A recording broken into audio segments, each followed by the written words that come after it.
the Generic Radio Workshop, and you've tuned into Project Audion. Got a few minutes? Good, settle in for a while. Our new show recreates a lost episode of a forgotten science fiction series from the classic era of audio drama.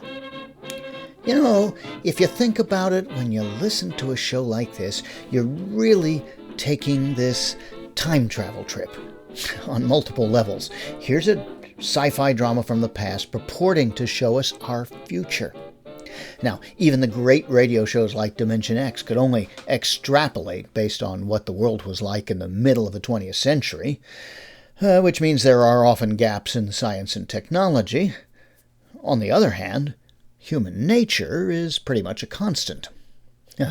Human nature. You know, we've all come through some pretty challenging years lately.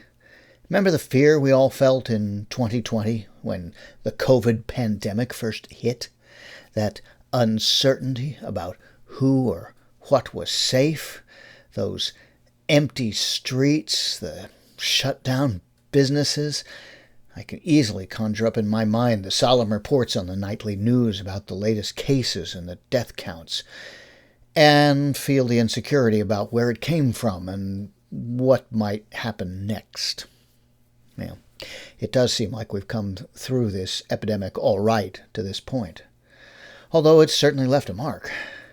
But remember how powerless we recently felt, because people probably felt that same way during the Spanish influenza epidemic of 1918, the bubonic plague in London in the 1600s, and the Black Death. And yeah, it could happen again. What happened in the past may happen again in the future, probably will happen, and do we have the power to stop it? Well, thereby hangs today's tale.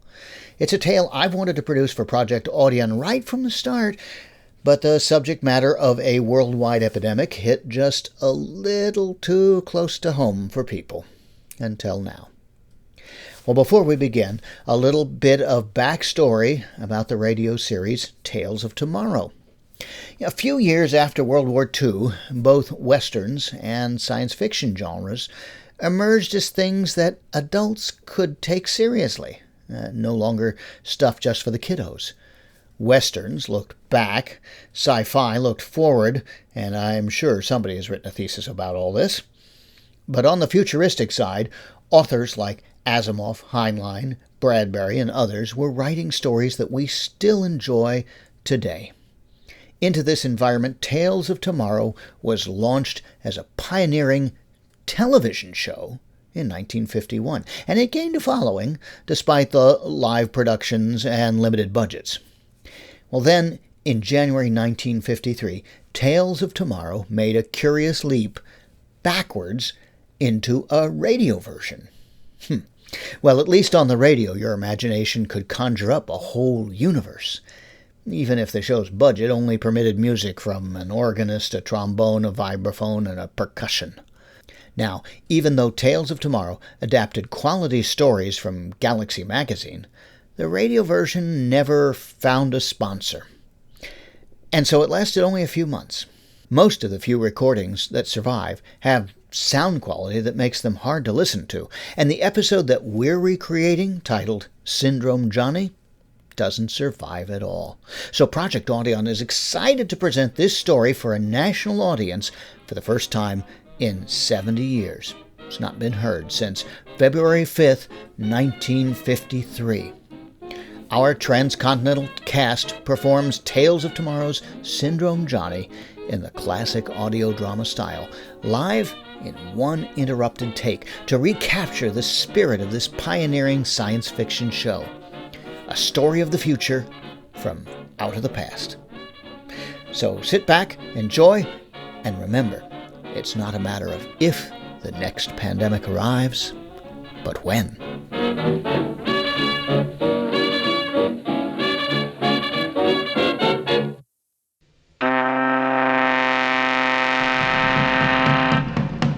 Tales of Tomorrow. Tales beyond human imagination. Until they happen. Tales of Tomorrow, Episode 6, Syndrome Johnny by Charles Dye. This is your host, Omentor, saying Hello. Question. Can I predict the future?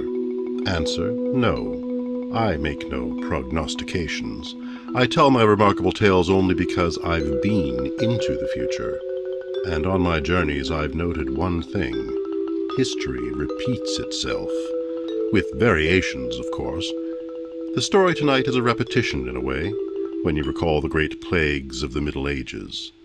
They had the Black Death then. In my tale of tomorrow, however, it's the Syndrome Plague.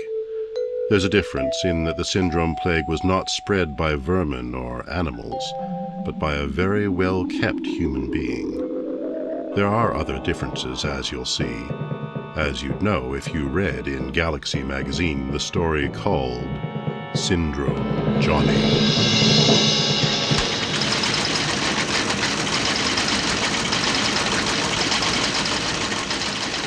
Headquarters, Federated States of America, 2090 AD. In this nerve center of the Western Hemisphere, all is normal, except the blood pressure of Lucius McVane, who heads the Office of Health Control.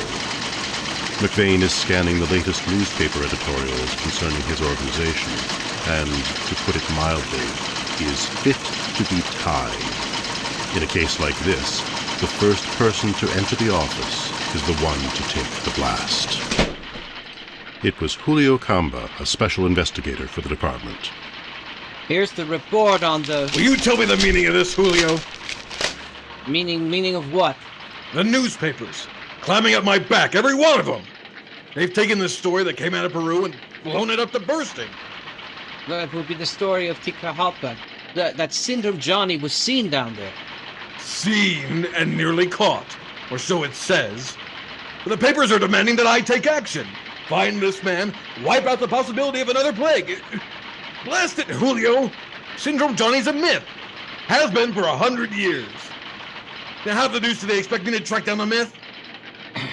Excuse me, Lucius. Perhaps we better glance at this report from mass phenomena before discussing it further.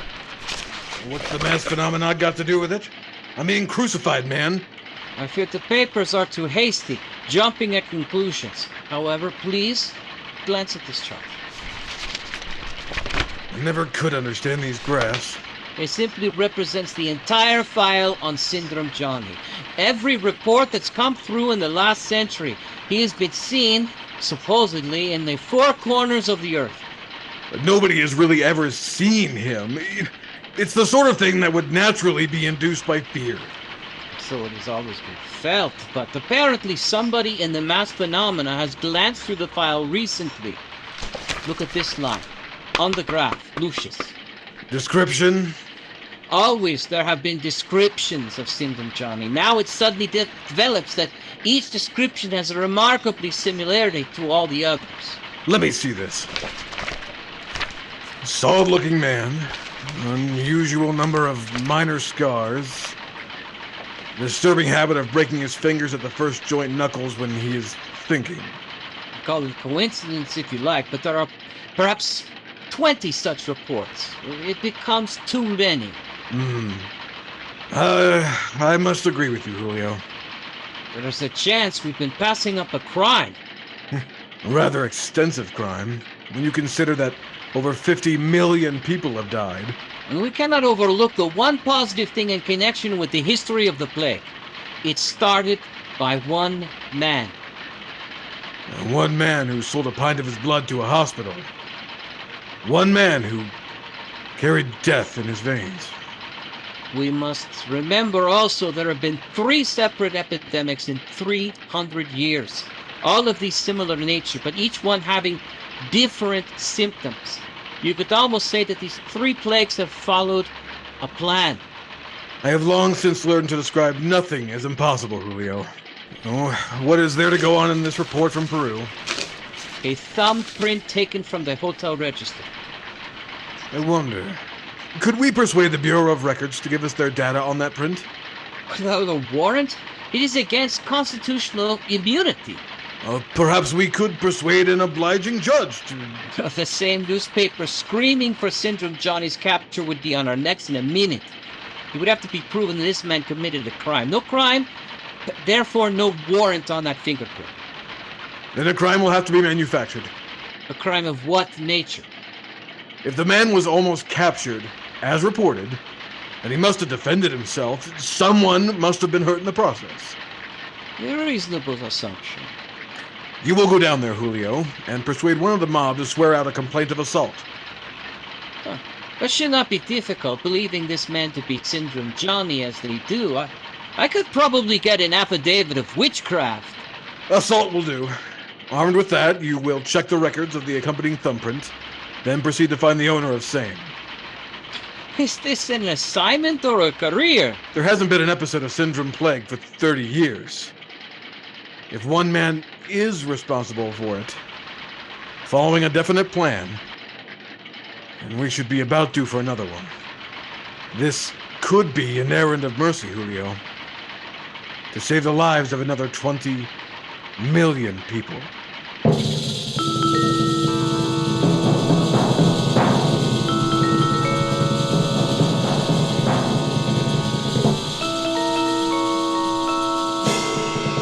The people of the world were all too familiar with the history of the last century. They were not only expecting another worldwide epidemic at any time, each family was pathetically trying to think of some way to protect itself against the scourge. Even as the previous conversation was taking place in Federation headquarters, a husband and wife were sitting down to breakfast in a small Peruvian city. It's a safe bet that the discussion between Nita and Ricardo Alcala was being duplicated daily throughout the world.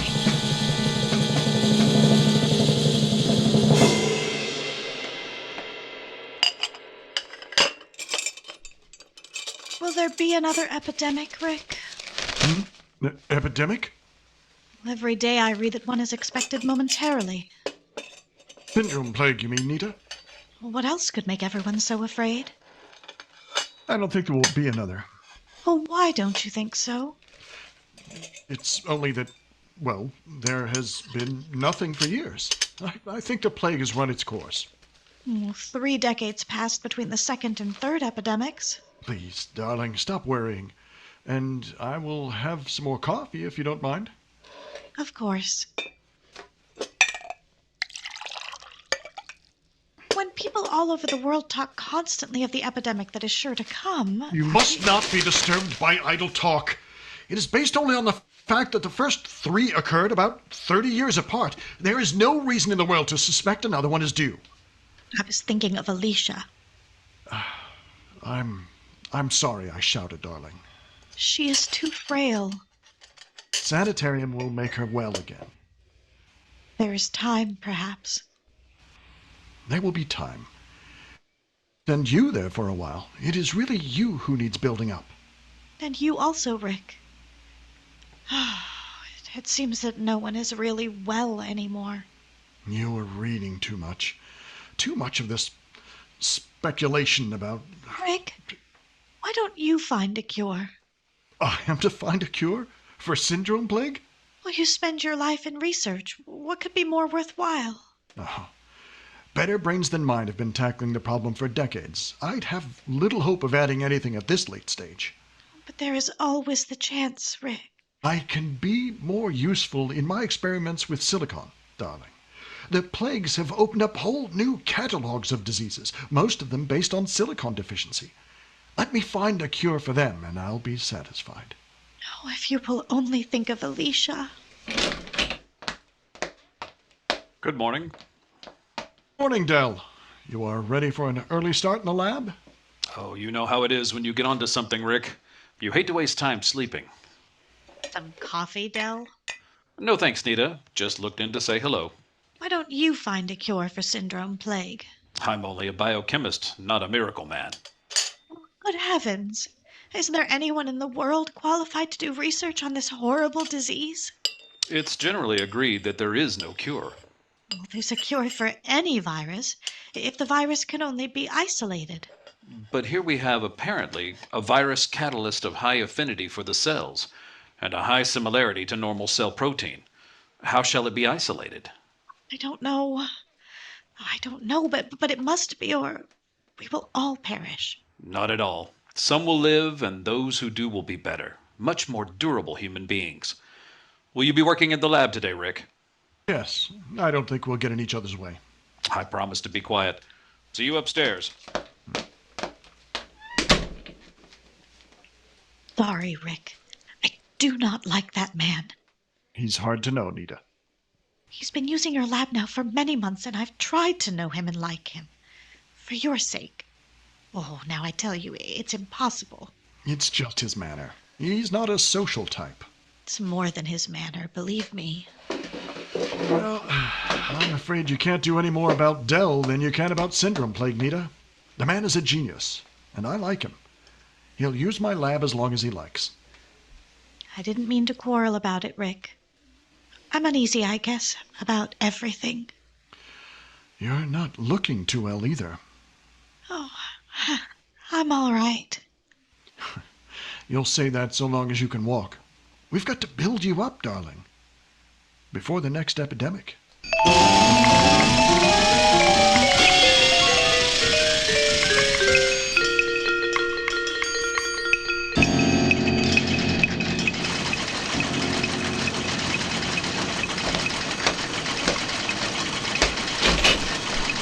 I have something, Lucius.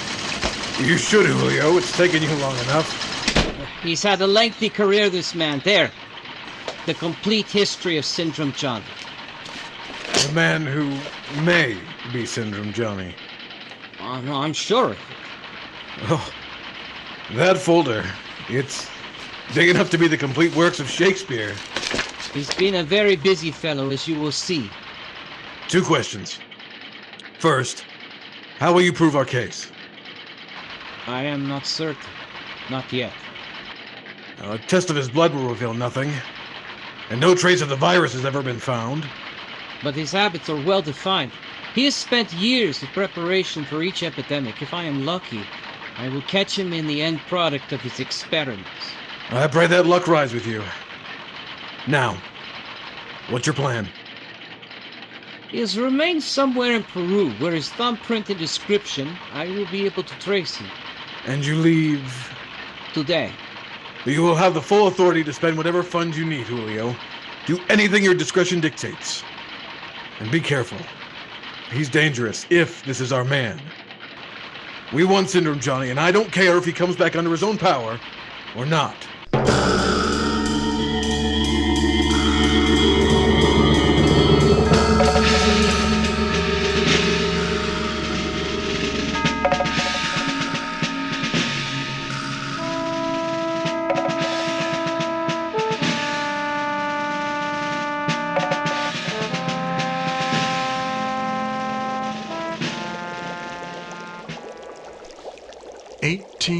.2 milligrams to the liter at 100 degrees centigrade.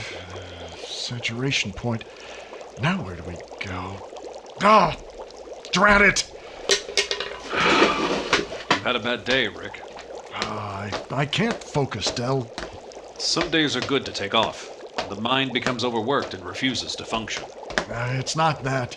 This other thing keeps coming into my head. About Alicia and Nita. Something they've done? No.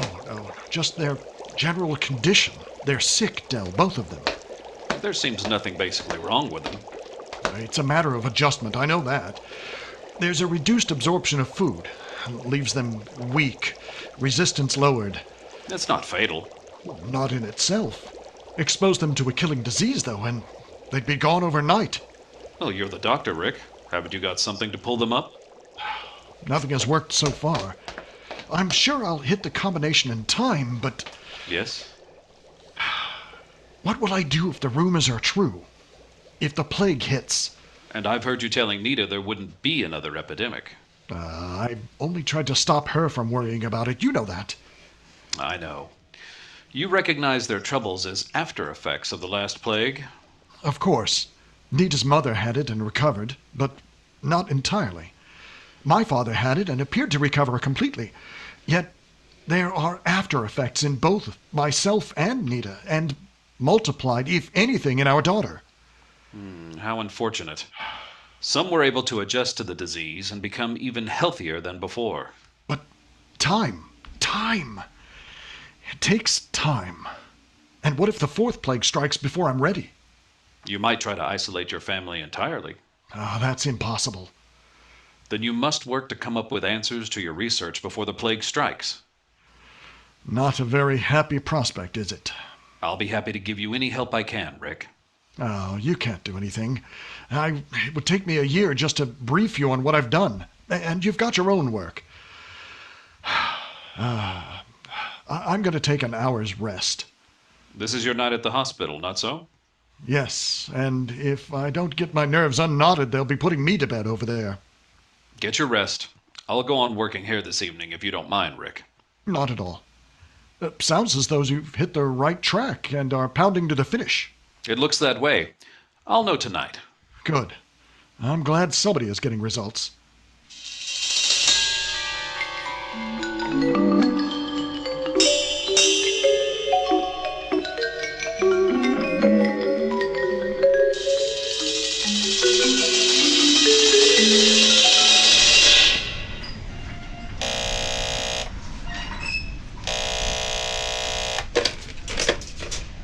Alcala speaking. Dr. Alcala? Yes? Who's this? The name is Campa, a Federation investigator on a health case. I would like to consult you. Well, I'm on duty at the hospital right now. My deepest apologies for interrupting your work. However, this is quite important. I should like to see you. Tonight, if possible. I'm off duty in half an hour. Perhaps we can have a little supper. Name the place. I have found a cantina at the head of the Simon Bolivar Street. You know the one? I know. Meet you there in better make it 45 minutes. Very good, Doctor. I will have a table. What does a Federation investigator want with me?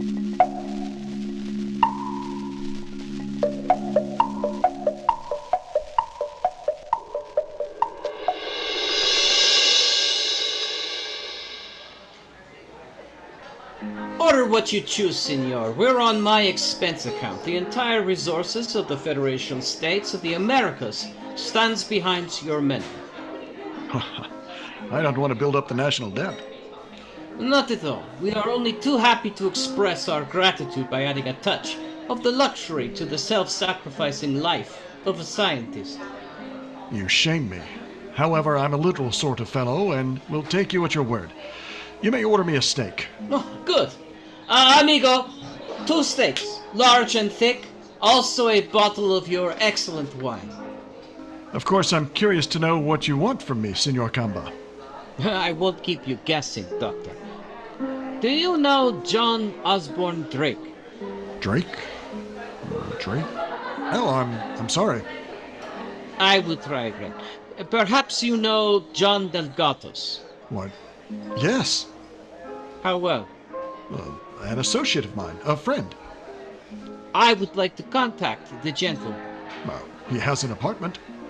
I have called several times and he is not at home. Could you tell me where he is?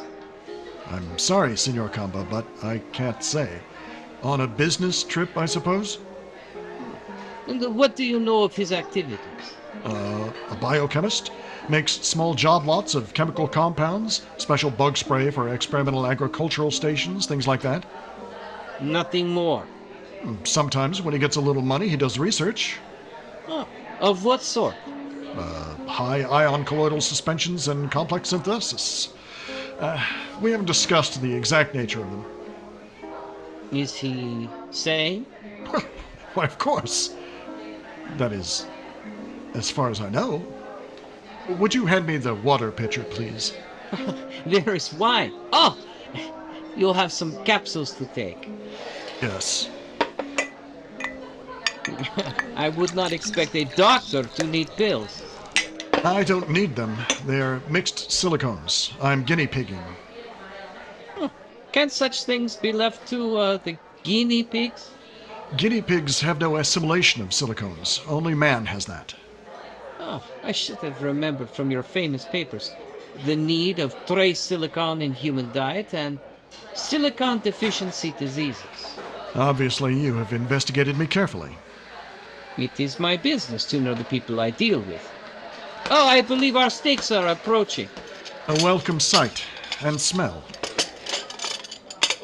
What is the purpose of your experiment? To determine the safe limits of silicon consumption and see if there are dangers in an overdose. How do you determine that? By dropping dead? You could be right. Even now, I'm turning to plastic. I beg your pardon.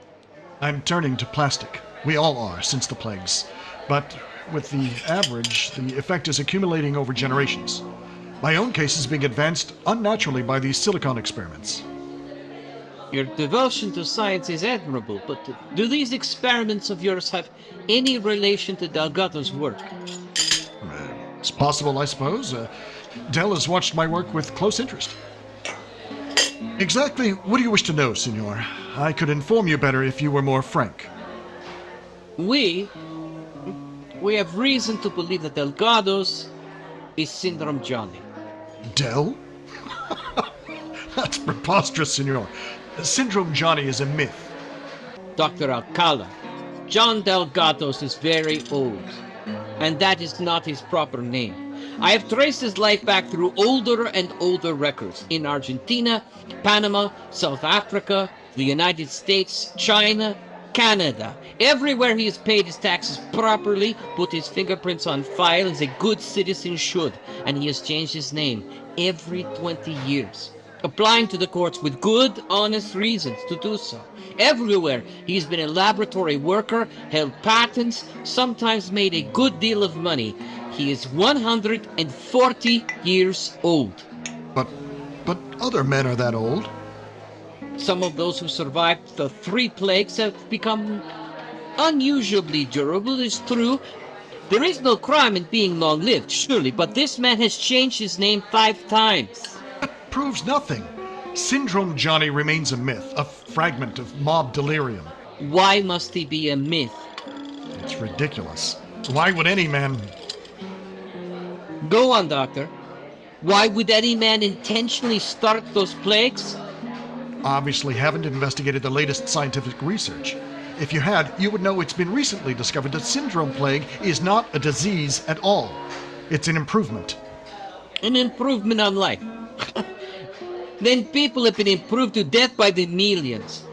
No, Doctor, you are wrong to shield him in this way. We are stronger. We are changed chemically. The race is improved. Nonsense. It's clear you're shielding Syndrome Johnny because he is your friend. No. Potentially, we are tremendously stronger, but we of this generation are still weak and ill as our parents were from the shock of change. We need silicone feeding. We've not yet adjusted. Our illness masks our strength. The disease is silicones, you say. The original name of John de Geldos was John Osborne Drake. His father was Osborne Drake, a chemist in Dow Corning who was sentenced to the electric chair in 1967. The crime? Unauthorized experiments resulting in an accidental epidemic and 8 deaths. Dow Corning was the first major company in America to manufacture silicones, though not connected with Drake's illegal experiments. It adds up, does it not? It is not a disease, it is strength. Very well, Doctor. I can see further talk is useless. Lives will be saved in the long run. Individual deaths are not important. That is hardly the philosophy for a doctor, is it? I want no more of this meal. You'll excuse me. I'll go on home. My copter is outside, Doctor. I will give you a lift. Well, all right. Thank you.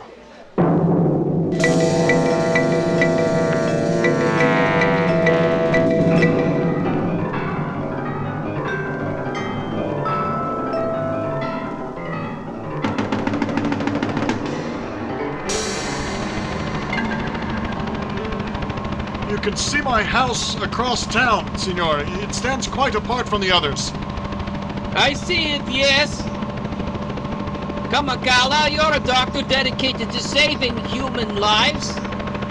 How can you find sympathy for a man like Syndrome Johnny? I'm a research man primarily, dedicated to improving the average life. Individuals may sicken and die, but the average lives on. And if the average is better, I'm satisfied. A pleasant philosophy, if you can believe it. Look, I will take my penknife. The blade is razor sharp. I will press the blade as hard as possible against my finger. It would cut off the finger of a normal person. Now look, in the panel light, you will see only the barest scratch on my finger. Your hand must be very hard. It has become like a rock. I could crack a heavy plate of cast iron. The silicone feeding has made me that way. Does that prove my point? It proves only that a good and worthy man will cut off his hand for an unworthy friendship. Thank you, senor. I'm afraid I can't ask you in. My, wife. I understand. Good night. Good night. When I see Delgados, I'll say that you're looking for me. By all means, Doctor. I expect you to.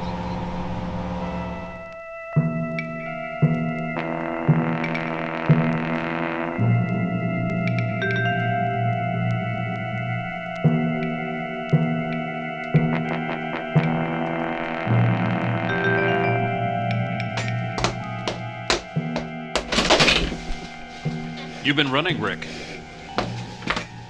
The feds are after you. They think you're Syndrome Johnny. It's all right. Everything is done. There's the stuff I was after in that metal box. You haven't time for that now, Del. You can't sell it. They'd watch for anyone of your description selling chemicals. Let me lend you some money. Thanks. I won't need it. How close are they to finding me? There's a copter parked out front. A federal investigator brought me home. Apparently he didn't believe what I told him. What did you tell him? That you were probably away on a business trip. I think he suspects you're right here. One man only? Yes. He can't watch both entrances, and my copter is out back. Del! Are you Syndrome Johnny? I thought you had figured that out. Are you horrified? I've wanted to ask you, Del. When did you pick up those scars? I don't know, Rick.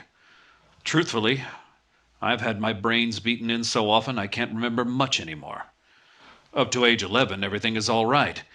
But after Dad started to remake me, everything gets fuzzy.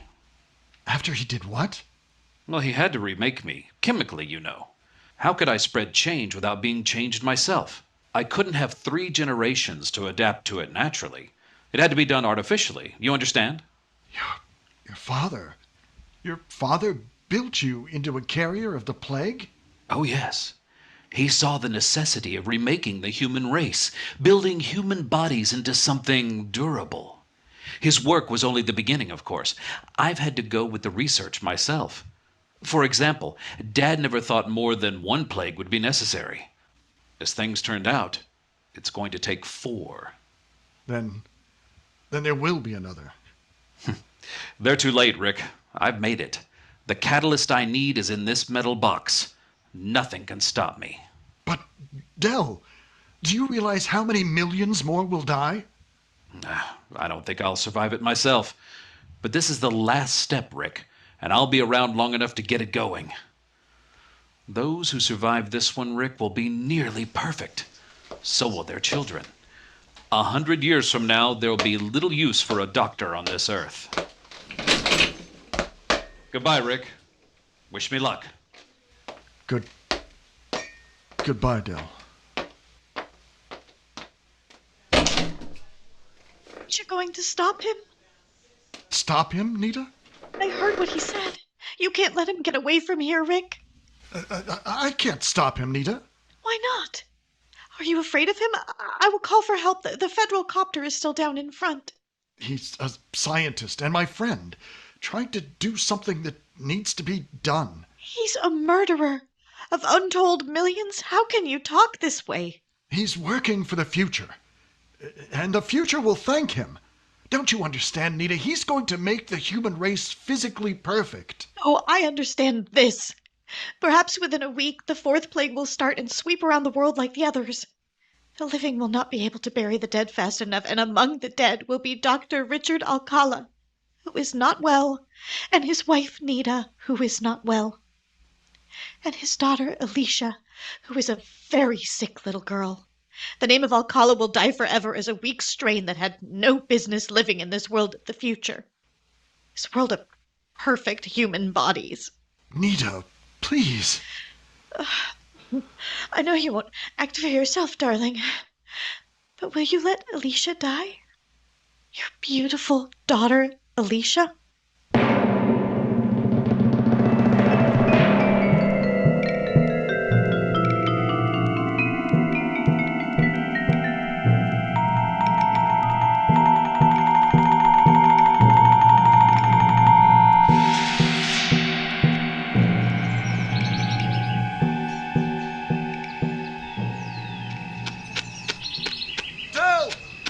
Quiet, you fool!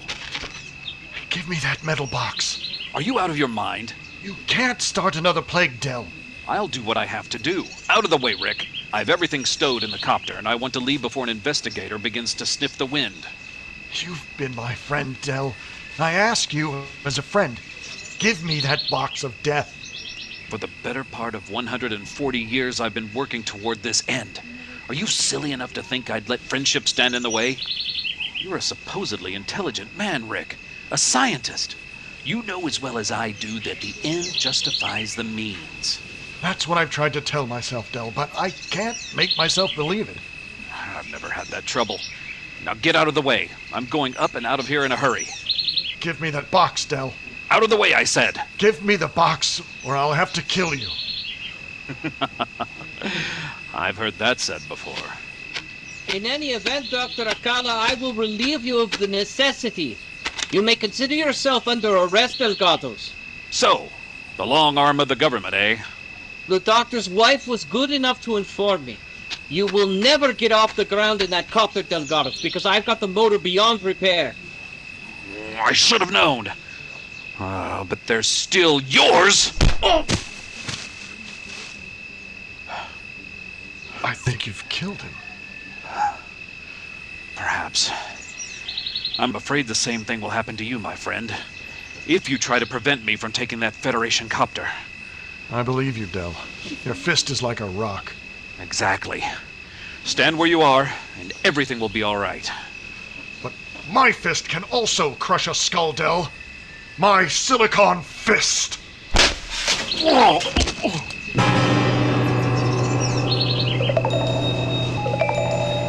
My silicon fist, which I developed without starting a plague. Goodbye, Syndrome Johnny.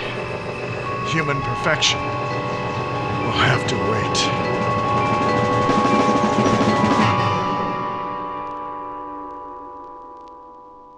That's it. Syndrome Johnny, written by Charles Dye, and now on the newsstands in the pages of Galaxy magazine. Next week, another extraordinary tale of tomorrow out of Galaxy magazine, entitled The Unimars Plot. This is your host, Omentor. Until next week, my friends, do stay healthy. Tales of Tomorrow, produced by ABC, in association with George Foley and directed by Warren Somerville. This program came to you from New York. This is the ABC Radio Network.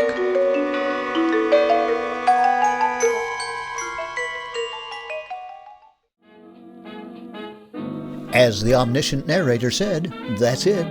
Syndrome Johnny from 1953's Tales of Tomorrow. Well, let's hope this is one future that doesn't come to pass. Heard in this show were Trevor Rines in Canada as the host, Omentor, Tim Burns in Kansas as Lucius McVeigh, Jack Ward in Canada was Julio Camba, Rhiannon McAfee in California was Nita Alcala, Greg McAfee, also in California, as Rick Alcala, and Gary Layton in Texas as Syndrome Johnny. Sound patterns, production, and direction were by yours truly, Larry Groebe. We hope you enjoy our radio recreation podcasts. Please do subscribe so you'll hear each new episode monthly. And visit the Project Audion website to let us know how we're doing. On behalf of everyone affiliated with Project Audion, thanks for listening.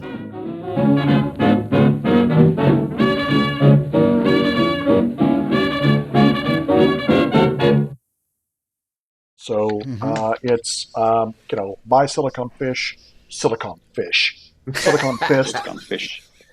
Very Fish slapping! Yeah, and then some fish slapping, and then the music echo goes underneath. There's the blow. He goes, crumples. Boom. My silicone fish, which I developed. This carp here. Yes. For the halibut. Yeah. Which I developed for the halibut, yes. Yeah. Fishy, fishy, fishy.